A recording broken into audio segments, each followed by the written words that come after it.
સુરતમાં આવેલ નર્મદ યુનિવર્સિટીના હોસ્ટેલમાં ચાલતી દારૂ મહેફિલમાં 6 વિદ્યાર્થીઓમાંથી એક ઝડપાયો હતો, જ્યાં 5 ભાગી છૂટ્યા હતા. તો આ મામલે હાલ યુનિવર્સિટી દ્વારા તમામ વિદ્યાર્થીઓના પ્રવેશ રદ કરી દેવાયા છે.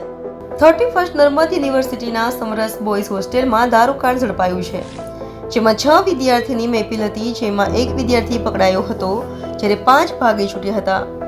વિદ્યાર્થીઓએ દારૂનો પેક બનાવી ચીયર્સની બૂમો પાડી હતી, જેથી રજિસ્ટ્રારે રેડ કરી હતી, જેથી 5 વિદ્યાર્થીઓ ભાગી ગયા હતા. જેને પગલે યુનિવર્સિટીના કુલપતિ ડોક્ટર કિશોરસિંહ ચાવડા અને રજિસ્ટ્રાર ડોક્ટર આર.સી. ગઢવીએ તમામ વિદ્યાર્થીઓ સામે વેસુ પોલીસ મથકમાં ફરિયાદ દાખલ કરી હતી.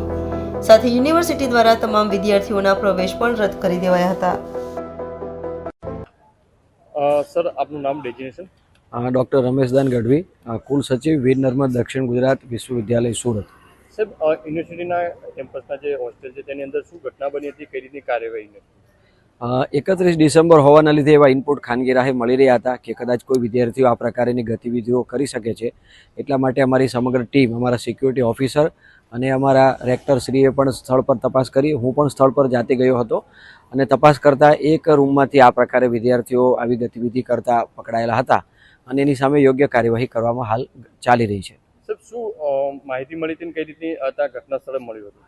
ઘટના સ્થળે જે અમારી એક હોસ્ટેલ છે એ હોસ્ટેલની અંદર વિદ્યાર્થીઓ આ રીતથી કંઈ નોનવેજ અને દારૂની બોટલ વગેરે પકડાઈ હતી અને દારૂની બોટલ વગેરે અમે પોલીસ ફરિયાદ પણ દાખલ કરવામાં આવી છે અને સ્થળ પર ગયા પછી પોલીસ પણ આવી હતી અને પોલીસને પછી હેન્ડઓવર કરવામાં આવેલું છે.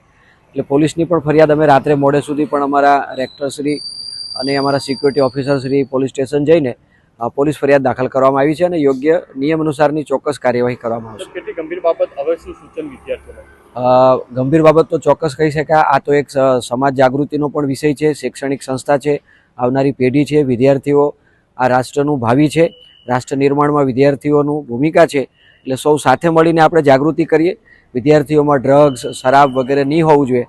એના માટેની ચોક્કસ અમે યોગ્ય કાર્યવાહી કરીશું અને સમાજ સાથે મળીને કરશે તો આપણે આ ચોક્કસ આમાં આપણને સફળતા મળશે એવું લાગી રહ્યું છે. જે વિદ્યાર્થીઓ પકડાય છે તેમને સામે કઈ રીતે કાર્યવાહી અત્યારે?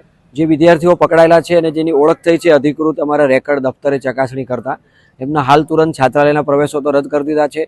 ફાઇલો પર હુકમ થઈ ગયા છે કે એમના પ્રવેશો પણ રદ કરવાની ઘટતી કાર્યવાહી કરવામાં આવે અને એની પણ બજવણી હુકમ વગેરે આજકાલમાં થઈ જશે.